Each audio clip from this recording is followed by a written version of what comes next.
दोस्तों, जब हैदर अली मैदान में आए थे तो हैदर अली बहुत ही जारहाना बल्लेबाज थे।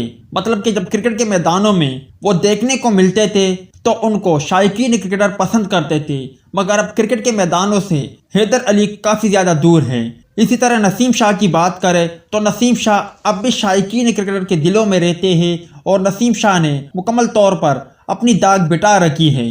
मगर बहुत कम लोग ये जानते हैं जब हैदर अली और नसीम शाह के माबेन गर्मा गर्मी देखने को मिली और दोनों के माबेन नोक झोंक देखने को मिली थी, एक दूसरे पर जुमले कसे गए थे, उसके बाद क्या हुआ था। दोस्तों, नसीम शाह और हैदर अली दोनों यंग बल्लेबाज हैं और दोनों का गर्म खून है, वो जोश मारता है। इस दौरान आपको स्क्रीन पर एक वीडियो नज़र आ रही है जब नसीम शाह और हैदर अली के माबेन गर्मा गर्मी देखने को मिली थी। जब नसीम शाह ने हैदर अली को एक शानदार डिलीवरी की और हैदर अली खेलने से कासिर रहे तो उसके बाद नसीम शाह ने हैदर अली पर जुमला कसा और उनके साथ गर्मा गर्मी देखने को मिली। मगर उसके बाद अगली गेंद पर हैदर अली ने नसीम शाह को एक शानदार चौका रसीद किया और उसके बाद भी गर्मा गर्मी देखने को मिली थी। आप स्क्रीन पर मुख्तसर वीडियो देख सकते हो।